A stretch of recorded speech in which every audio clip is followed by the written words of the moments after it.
Hello दोस्तों, आज है 7 जुलाई 2025 दिन सोमवार का, हिंदी तिथि आषाढ़ शुक्ल द्वादशी। और आइए बात करते हैं आज के मुख्य समाचार, बड़ी खबरें, देश और दुनिया का ताजा अपडेट लेकर हाजिर हो गए। किसान भाइयों के लिए, कर्मचारियों के लिए, पढ़ने वाले बच्चों के लिए, माताओं और बहनों के लिए और आम जनता से जुड़े कई महत्वपूर्ण बड़े फैसले जानने वाले हैं। देश के अलग अलग राज्यों की ओर से, सरकारों की ओर से बड़ी महत्वपूर्ण घोषणाएं की गई है। पूरा वीडियो आप ध्यान से आखिर तक जरूर देखते रहिएगा, है ना। तो बिना टाइम विलंब के शुरुआत करते हैं आज की पहली बड़ी खबर। सबसे पहले आपको बताएं, ब्राजील में प्रधानमंत्री मोदी का भव्य स्वागत हुआ। प्रधानमंत्री नरेंद्र मोदी 4 दिवसीय यात्रा पर ब्राजील पहुंचे और इस दौरान पीएम मोदी ने 70वें ब्रिक्स शिखर सम्मेलन में भी हिस्सा लिया। ब्राजील के रियो डी जेनेरियो में रविवार को आयोजित 70वें ब्रिक्स सम्मेलन में सदस्य देशों ने 31 पेज और 126 पॉइंट वाला एक ज्वाइंट घोषणा पत्र भी जारी किया और इसमें पहलगाम आतंकी हमले और ईरान पर इजरायली हमले की निंदा की गई। इससे पहले आपको बताएं, 1 जुलाई को भारत, अमेरिका, जापान और ऑस्ट्रेलिया की मेंबरशिप वाले क्वाड ग्रुप के विदेश मंत्रियों की बैठक में भी पहलगाम हमले की निंदा की गई थी। प्रधानमंत्री नरेंद्र मोदी ने इस समिट में कहा कि पहलगाम आतंकी हमला सिर्फ भारत ही नहीं बल्कि पूरी इंसानियत पर चोट है। आतंकवाद की निंदा हमारा सिद्धांत होना चाहिए, सुविधा नहीं। इसके साथ ही पीएम मोदी ने एक नई विश्व व्यवस्था की मांग उठाई। पीएम मोदी ने कहा कि 20वीं सदी में बनाई गई वैश्विक संस्थाएं 21वीं सदी की चुनौतियों से निपटने में नाकाम है। एआई के इस दौर में तकनीक हर हफ्ते अपडेट होती है, लेकिन एक वैश्विक संस्थान 80 सालों में एक बार भी अपडेट नहीं होती। 20वीं सदी के टाइपराइटर 21वीं सदी के सॉफ्टवेयर को नहीं चला सकते। पीएम मोदी ने ब्रिक्स शिखर सम्मेलन में वैश्विक संस्थानों में सुधार की मांग उठाई है। कहा कि ग्लोबल साउथ की आवाज अब पहले से कई ज्यादा जरूरी है। चलिए आगे बढ़ते हैं, बड़ी खबर आप देखिए। महाराष्ट्र सरकार ने फैसला लिया था कि कक्षा 1 से 5 तक हिंदी तीसरी भाषा के रूप में पढ़ाई जाएगी, लेकिन विरोध के बाद सरकार ने यह फैसला वापस ले लिया और इस जीत का जश्न मनाने के लिए शनिवार को उद्धव ठाकरे और राज ठाकरे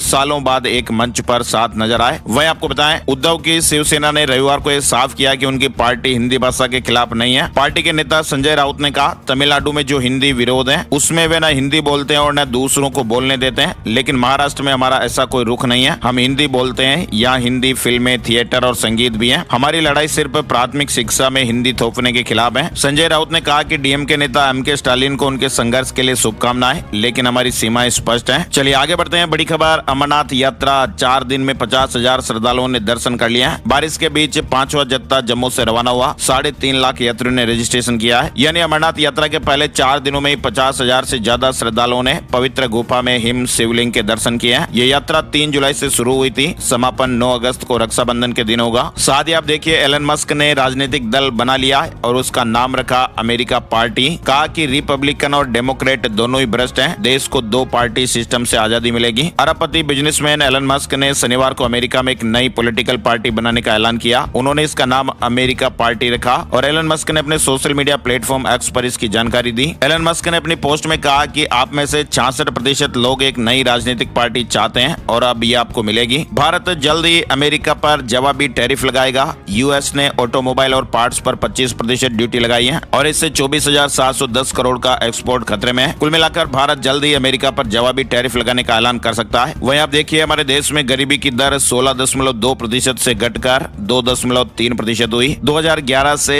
17 करोड़ से ज्यादा लोग गरीबी से बाहर आए। भारत चौथा सबसे समान समाज वाला देश बना है, यानी भारत दुनिया का चौथा सबसे समान समाज वाला देश बन गया है। इसका मतलब है कि देश में जो भी डेवलपमेंट हो रहा है उसका फायदा मैक्सिमम लोगों तक पहुंच रहा है। ये बात हम नहीं कह रहे हैं, world bank latest report Gini index में ये जानकारी सामने आई है। इस लिस्ट में भारत 167 देशों से ऊपर और स्लोवाक गणराज्य, स्लोवेनिया और बेलारूस से नीचे है। भारत दुनिया के उन देशों में चौथे नंबर पर आ गया जहाँ आमदनी का बंटवारा सबसे बराबर तरीके से होता है। मतलब कि भारत में अमीर और गरीब के बीच की आर्थिक आय पहले की तुलना में कम हुई है। चलिए बड़ी खबर देखिए, भारतीय क्रिकेट टीम ने इंग्लैंड को बर्मिंघम के एजबेस्टन ग्राउंड में खेलेगा। दूसरे टेस्ट मैच में 336 रन से हरा दिया है और इसके साथ ही 5 मैचों की सीरीज अब 1-1 से बराबर हो गई है। चलिए आगे बढ़ते हैं, बड़ी खबर। राजस्थान से जुड़ी हुई ये खबर आ रही है। बूडो को जवान बनाने के नाम पर राजस्थान के हाई प्रोफाइल लोगों से ठगी का एक अनोखा मामला सामने आया है। हैदराबाद में विदेशी डॉक्टरों को बुलाकर ये दावा किया गया कि इन्होंने जानवरों के भ्रूण से ऐसे इंजेक्शन तैयार किए हैं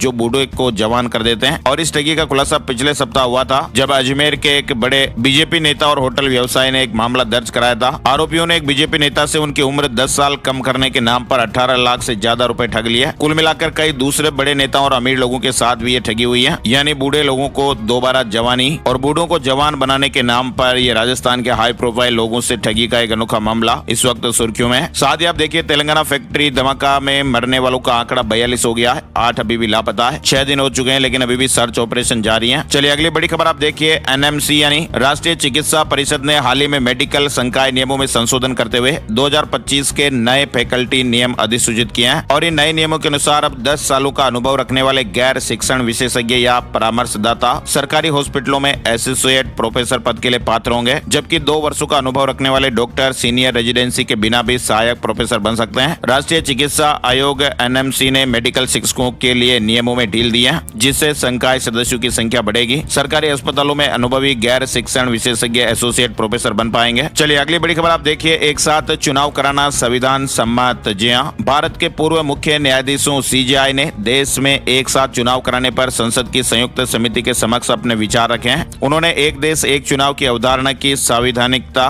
का समर्थन किया है। हालांकि उन्होंने चुनाव आयोग को दी गई शक्तियों सहित इसके विभिन्न पहलुओं पर चिंता भी जताई और सुझाव भी दिए हैं। और अब बड़ी खबर आप देखिए। भारत की डिजिटल क्रांति अब वैश्विक बन रही है। यूपीआई न केवल भारत को कैशलेस इकोनॉमी की ओर ले जा रहा है, बल्कि विदेशों में भी भारत की टेक्नोलॉजी की ताकत को पहचान मिल रही है। त्रिनिदाद और टोबैगो में यूपीआई की शुरुआत इसी दिशा में एक और मजबूत कदम है। यानी भारत का ये तेज, सुरक्षित और आसान पेमेंट सिस्टम कैरेबियाई देश त्रिनिदाद एंड टोबैगो में भी शुरू हो गया है। इसका मतलब ये हुआ कि अब वहाँ के लोग भी भारत की तरह मोबाइल से तुरंत पेमेंट कर पाएंगे। बड़ी खबर आ रही है। फोर्ब्स ने जुलाई 2025 महीने के लिए दुनिया के टॉप अमीरों की लिस्ट जारी कर दी है। भारत में अमीरों की दौड़ हर साल चर्चा का विषय बनती है और इस साल भी ये फोर्ब्स की ताजा लिस्ट ने सभी की नजरें खींच ली है। देश के सबसे अमीर व्यक्ति बनने की रेस में एक बार फिर से रिलायंस इंडस्ट्रीज के चेयरमैन मुकेश अंबानी ने बाजी मार ली है और वे न सिर्फ भारत बल्कि पूरे एशिया के सबसे अमीर व्यक्ति बन गए हैं। मुकेश अंबानी के बाद दूसरे नंबर पर है गौतम अडानी, तीसरे नंबर पर है टेक्नोलॉजी क्षेत्र के दिग्गज और HCL टेक के संस्थापक शिव नादर। ये लिस्ट आप देख सकते हैं जो हमारे देश के टॉप 10 अमीर हैं। इधर खबर है कि एप्पल और माइक्रोसॉफ्ट को पछाड़कर दुनिया की सबसे महंगी कंपनी बनी एनवीडिया। चिप बनाने वाली ये दिग्गज कंपनी एनवीडिया ने इतिहास रचते हुए एप्पल और माइक्रोसॉफ्ट को पीछे छोड़कर दुनिया की सबसे मूल्यवान कंपनी का ताज अपने नाम कर लिया है। आर्टिफिशियल इंटेलिजेंस यानी AI की बढ़ती मांग ने एनवीडिया को नई ऊंचाइयों पर पहुंचा दिया है। कंपनी के हाईटेक चिप्स बड़े बड़े AI मॉडल्स को ट्रेन करने में महत्वपूर्ण भूमिका निभाते हैं। वह बड़ी खबर है। केंद्रीय विज्ञान और प्रौद्योगिकी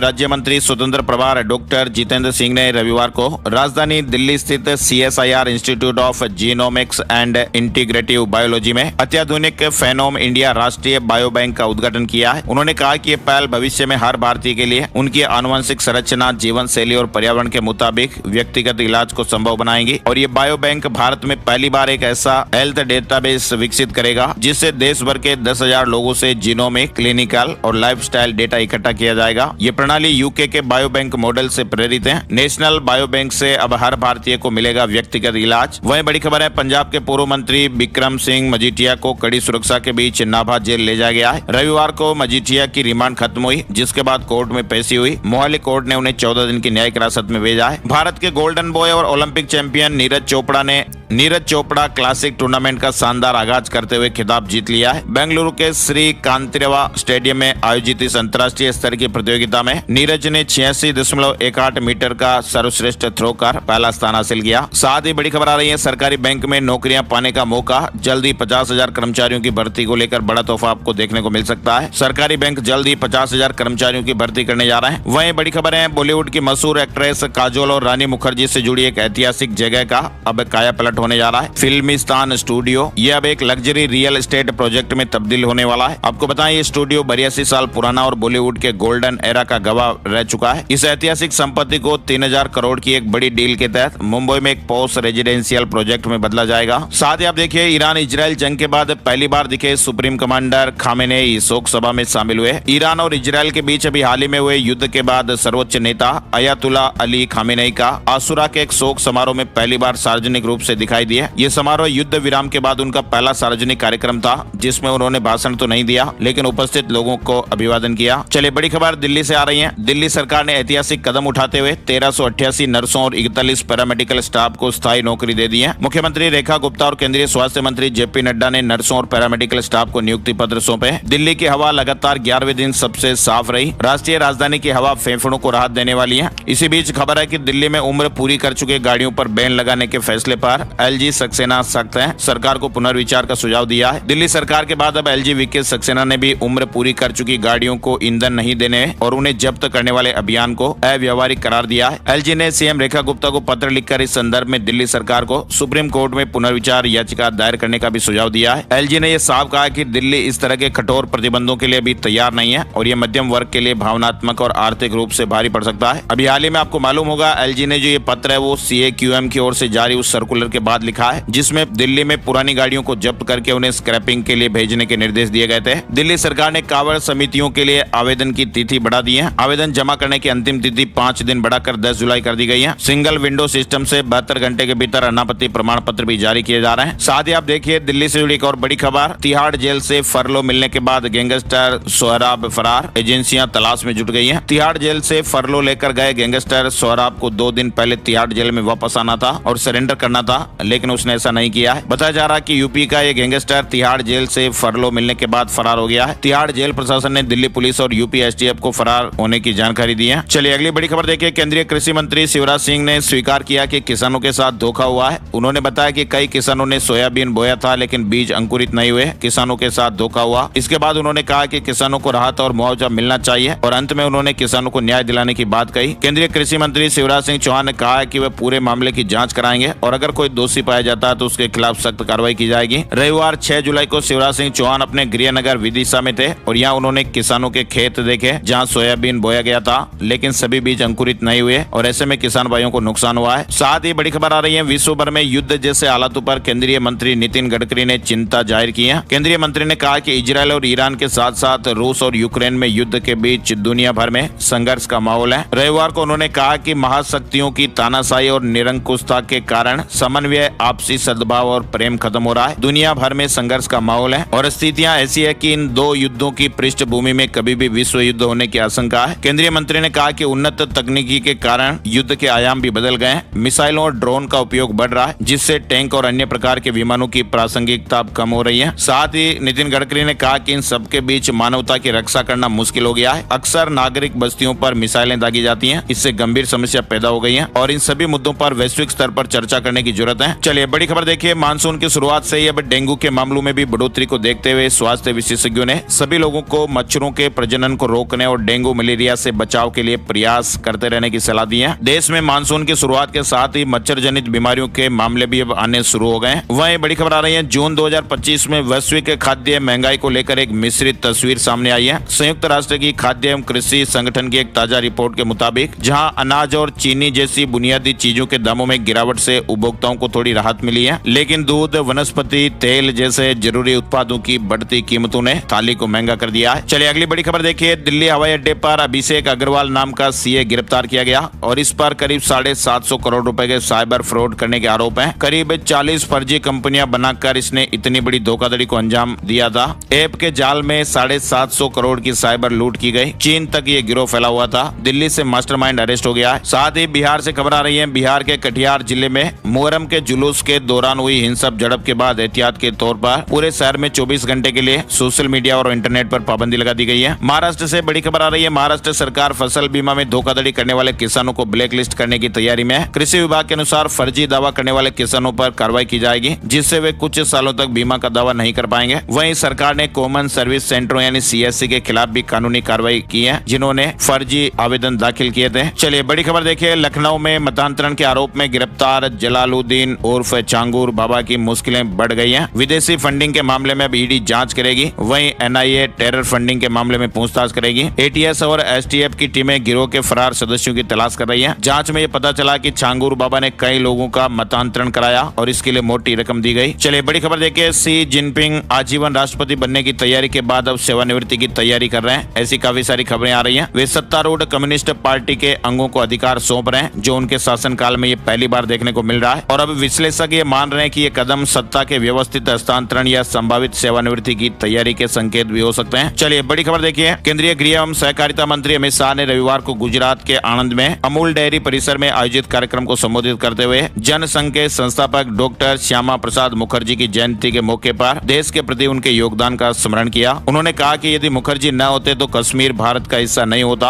और शायद बंगाल भी देश से अलग हो जाता। आगे बढ़ते हैं। बड़ी खबर। उत्तराखंड सरकार बद्रीनाथ और जोशीमठ के बीच हेली शटल सेवा शुरू करने की तैयारी में है। ये सेवा केदारनाथ की तर्ज पर होगी। सरकार ने नागरिक उड्डयन मंत्रालय से अनुमति मांगी है। इसके साथ ही देहरादून, पिथौरागढ़ और मुनस्यारी के लिए भी हेली सेवा का प्रस्ताव है। उत्तराखंड में बीएड एडमिशन के लिए अब नहीं होगा एंट्रेंस एग्जाम, मेरिट के आधार पर कॉलेज मिलेगा। 2 वर्षीय बीएड पाठ्यक्रम में कम आवेदन आने के कारण राज्य के कॉलेजों में मेरिट के आधार पर एडमिशन होंगे। प्रवेश परीक्षा रद्द कर दी गई है। इच्छुक छात्रों को समर्थ पोर्टल पर आवेदन करना होगा, जिसके बाद मेरिट के अनुसार कॉलेज आवंटित किए जाएंगे। साथ ही बड़ी खबर आप देखिए। यूपीएससी एनडीए एनए सीडीएस 2 के लिए आज करेक्शन विंडो ओपन हो जाएगी। 9 जुलाई तक करेक्शन आप कर सकते हैं। जिन भी उम्मीदवारों से एप्लीकेशन फॉर्म भरते समय कोई गलती हो गई, त्रुटि हो गई, तो वे इन तय तिथियों में ऑनलाइन माध्यम से उसमें त्रुटि सुधार कर सकते हैं। शेयर बाजार के लिए 10 जुलाई महत्वपूर्ण रहने वाला है। वेल्थ व्यू एनालिटिक्स के डायरेक्टर हरसुभ शाह के मुताबिक ये दिन बाजार की अगली दिशा तय कर सकता है। वह उन्होंने अपनी वीकली रिपोर्ट, जो मार्केट की वीकली रिपोर्ट वो जारी करते हैं, उसमें कुछ खास समय और स्तर भी बताए हैं। वहीं देखिए आप, भारत में राइटर्स न्यूज एजेंसी का एक्स अकाउंट बंद हो गया। डिस्प्ले पर लिखा कानूनी मांग के चलते कार्रवाई। वहीं केंद्र ने कहा कि इसमें हमारा कोई रोल नहीं है। माइक्रोसॉफ्ट ने पाकिस्तान से अपना कामकाज बंद किया और ये वहाँ बिगड़ते हालात का नतीजा है। कंपनी अब रीजनल ऑफिस और लोकल पार्टनर्स के जरिए सेवाएं देगी। राजस्थान के चित्तौड़गढ़ के सवलिया सेठ मंदिर में मनोकामना पूरी होने पर एक बिजनेसमैन ने अनोखी भेंट चढ़ाई। बिजनेसमैन ने 67 साल पहले जिले में खुद के पेट्रोल पंप का सपना देखा था, जिसके पूरा होने पर उन्होंने आज अपने आराध्य को 56 भोग के साथ चांदी से बने पेट्रोल पंप की मशीन की प्रतिकृति भेंट की। यानी उनका 67 साल बाद पेट्रोल पंप का सपना पूरा हुआ। डीजे पर नाचते हुए परिवार पहुंचा था। वहीं बड़ी खबर देखिए।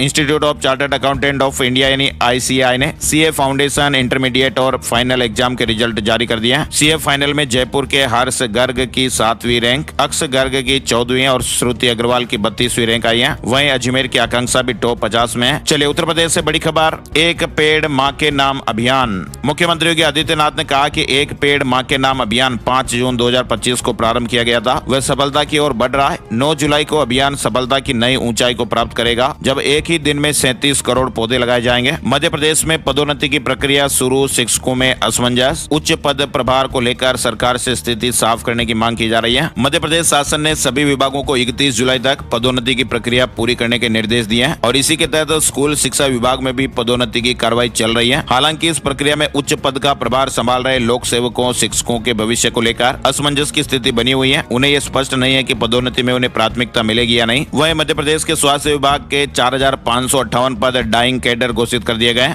इन पदों पर कार्यरत अधिकारी जैसे जैसे रिटायर होंगे, ये पद खत्म माने जाएंगे। इंदौर में होगा सबसे बड़ा नवरात्रि महोत्सव। 1 करोड़ मंत्र जाप, 10 लाख हवन आहुतियां होंगी। इंदौर इस वर्ष नवरात्रि के पावन अवसर पर एक भव्य और अद्वितीय धार्मिक आयोजन का साक्षी बनने जा रहा है। 22 सितंबर से 2 अक्टूबर तक VIP परस्पर नगर में विशाल नवरात्रि महामहोत्सव का आयोजन किया जाएगा। साथ ही आप देखिए, बिना इंटरनेट काम करेगा भोपाल एम्स का कोड इमरजेंसी ऐप अब प्ले स्टोर पर उपलब्ध हो गया है और इसकी मदद से हर व्यक्ति इमरजेंसी में बनेगा हेल्थ एक्सपर्ट। उत्तर प्रदेश में माध्यमिक शिक्षक करेंगे बड़ा आंदोलन। 31 जुलाई को सभी जिलों में प्रदर्शन होगा। ऑनलाइन अटेंडेंस और ट्रांसफर को लेकर विरोध कर रहे हैं और ऐसे में अब सभी 75 जिलों में धरने प्रदर्शन होंगे। सरकार की शिक्षा और शिक्षक विरोधी नीतियों के खिलाफ 31 जुलाई को प्रदेश के सभी जिला विद्यालय निरीक्षक कार्यालयों पर माध्यमिक शिक्षक धरना और प्रदर्शन करेंगे। 9 जुलाई को अयोध्या आएंगे सीएम योगी आदित्यनाथ। सीएम रामपुर अलवारा में वन महोत्सव में शामिल होंगे। साथ ही खबर आ रही है, यूपी की योगी सरकार ICCMRT के प्रशिक्षकों पर मेहरबान हो गई है। इनका मानदेय 10,000 से 15,000 कर दिया गया है। कर्मचारियों के लिए राहत की खबर है। योगी सरकार सहकारी एवं कॉर्पोरेट प्रबंधन अनुसंधान एवं प्रशिक्षण संस्थान के प्रशिक्षकों पर मेहरबान हो गई है। यूपी में अब गोवंश को गोद ले सकेंगे किसान।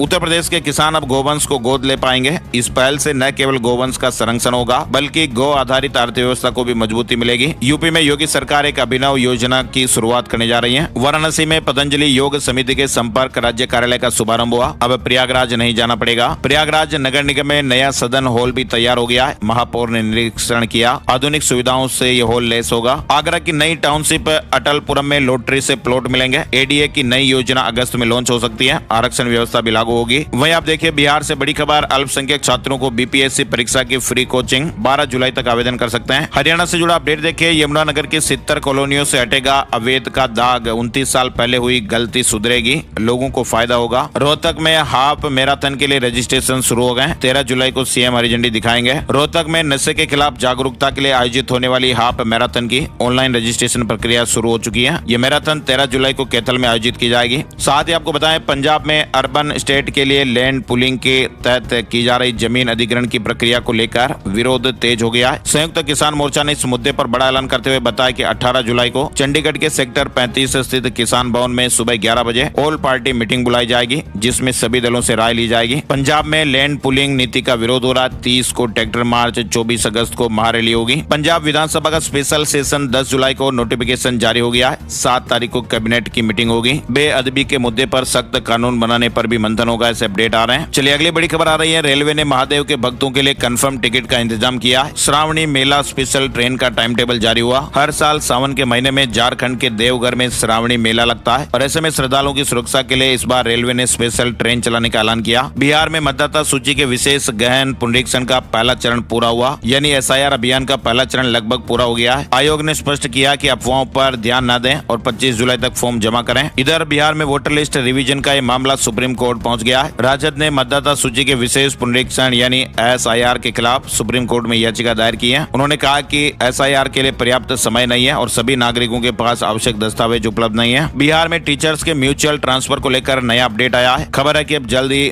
दिशा निर्देश जारी होंगे। इससे 5वीं से ऊपर की कक्षाओं के शिक्षकों को पारस्परिक स्थानांतरण में आसानी होगी। Bihar home guard final merit list जारी हो गई है। उम्मीदवार जिलेवार सूची आधिकारिक वेबसाइट से डाउनलोड कर सकते हैं। साथ ही आपको बताएं, टेक्नोलॉजी जगत से जुड़ी है खबर, कैरेक्टर.ai ने नया टूल लॉन्च कर दिया है। अब एआई से बने कैरेक्टर लाइव वीडियो में बोलेंगे। मौसम और मानसून से जुड़े अपडेट में आपको दिखाते हैं। दिल्ली एनसीआर में मानसून ने थोड़ी रफ्तार पकड़ी है, झमाझम बारिश भी हुई। सोमवार की दस्तक के साथ ही झमाझम बारिश शुरू हो गई है। आज दिन भर बादल और बारिश का हिसाब रहेगा। हिमाचल में 2 जगह फिर से बादल फटने की घटनाएं हुई। सुहा नदी उफान पर। राजस्थान के 24 जिलों में आज बारिश का अलर्ट है। वैसे राजस्थान में चल रहा तेज बारिश का दौर रविवार को थोड़ा धीमा पड़ गया। जयपुर, भरतपुर, कोटा, उदयपुर, अजमेर और जोधपुर संभाग में हल्की धूप भी निकली। बीकानेर संभाग के कुछ हिस्सों में बूंदाबांदी का दौर जारी रहा। मौसम विशेषज्ञों के मुताबिक एक साइक्लोनिक सर्कुलेशन पश्चिम बंगाल के ऊपर बना हुआ है, जो अब धीरे धीरे उत्तर पश्चिमी राज्यों की ओर बढ़ रहा है और इस सिस्टम के आने से अब राजस्थान में भी 1-2 दिन बाद भरतपुर, कोटा, जयपुर संभाग में बारिश की गतिविधियां फिर से तेज होगी। 8-9 जुलाई से तेज बारिश का दौर फिर शुरू होगा इन संभागों में और 12 जुलाई तक राजस्थान के पूर्वी हिस्सों में तेज बरसात हो सकती है। मध्य प्रदेश मानसून अपडेट में आपको दिखाते हैं। मध्य प्रदेश में भी बारिश का स्ट्रॉन्ग सिस्टम, जिसकी वजह से बारिश हो रही है। कई इलाकों में बाढ़ जैसे हालात हैं। छत्तीसगढ़ मानसून अपडेट में सरगुजा संभाग में मूसलाधार बारिश, नदी नाले उफान पर हैं। छत्तीसगढ़ के भी कई जिलों में बादल जमकर बरसेंगे। अगले 3 दिनों में कई इलाकों में भारी बारिश के लिए अलर्ट है। उत्तराखंड के 5 जिलों में भारी बारिश की चेतावनी। अगले 4 दिनों के लिए मौसम विभाग ने अलर्ट जारी किया है। रविवार को अलर्ट जारी हुआ, जिसमें कहा गया कि उत्तरकाशी, टिहरी, बागेश्वर, देहरादून और रुद्रप्रयाग जिलों में भारी बारिश की संभावना है। ITI पास युवाओं के लिए मध्य प्रदेश में शानदार मौका। MP बिजली विभाग में अप्रेंटिस की भर्ती बिना परीक्षा के चयन होगा। वहीं आप देखिए, राजस्थान के बिशलपुर बांध को लेकर अपडेट आ रहा है। बांध में पानी की आवक रविवार को थोड़ी कम पड़ी। रविवार सुबह 6 बजे तक पिछले 24 घंटे में बांध में 12 सेंटीमीटर पानी की आवक हुई। बांध का जल स्तर 313.69 RL मीटर पर पहुंच चुका है। मध्य प्रदेश में जंगल बचाने के लिए शुरू होंगे वन विज्ञान केंद्र। 3 जिलों में पायलट प्रोजेक्ट चलेगा। साथ ही आपको बताएं, लुधियाना में आज 7 जुलाई सोमवार को मध्य प्रदेश के मुख्यमंत्री डॉक्टर मोहन यादव पहुंच रहे हैं और यहाँ पर निवेश संवादों की तीसरी कड़ी के रूप में रोड शो का आयोजन भी करेंगे। MP से जुड़ी खबर देखिए, कलेक्टर ने रविवार को एक आदेश जारी किया, जिसमें कहा कि 7 और 8 जुलाई 2025 को जिले के सभी स्कूलों में छात्रों के लिए अवकाश की घोषणा की गई है। उमरिया जिले में पिछले 2 दिनों से हो रही लगातार बारिश और आने वाले दिनों में भारी बरसात की संभावना को देखते हुए रेड अलर्ट जारी किया गया है। तेज बारिश के कारण क्षेत्र की नदियों और नालों का जलस्तर भी बढ़ रहा है। जबलपुर में भी 7 और 8 जुलाई को सभी स्कूलों में अवकाश, कलेक्टर ने आदेश जारी किया है। साथ ही आप देखिए, भोपाल में रविवार को सकल जैन समाज द्वारा एक भव्य शोभा यात्रा निकाली गई। बड़ी संख्या में महिलाएं शामिल हुई। 13 जुलाई को कलश स्थापना महोत्सव होगा। और अब चलते चलते एक नजर आज का राशिफल। आज सोमवार 7 जुलाई को मेष राशि के लोग सफलता हासिल करेंगे। वृष राशि के लोग घर और व्यापार में तालमेल बनाए रखेंगे। मिथुन राशि के लोगों का कोई उलझा हुआ काम आज पूरा हो सकता है। कुंभ राशि के लोगों के जीवन में सकारात्मक बदलाव देखने को मिलेंगे। मीन राशि के लोगों को अनुभवी व्यक्ति की मदद से लाभ मिल सकता है। तो ये थे दोस्तों आज के मुख्य समाचार, बड़ी खबरें, हेडलाइंस और सुर्खियां, अपडेट। ऐसी ही ताजा खबरों का वीडियो आप हर रोज देखते रहिए, ताजा अपडेट लेते रहिए। इस वीडियो को आप लाइक और शेयर जरूर कीजिएगा ताकि हमें मोटिवेशन मिलता रहे और ऐसे ही ताजा अपडेट हम आप लोगों के लिए हर रोज लाते रहें। एक और नई जानकारी और अपडेट अपडेट वीडियो में जल्दी फिर मिलेंगे। तब तक के लिए जय हिंद, जय भारत, वंदे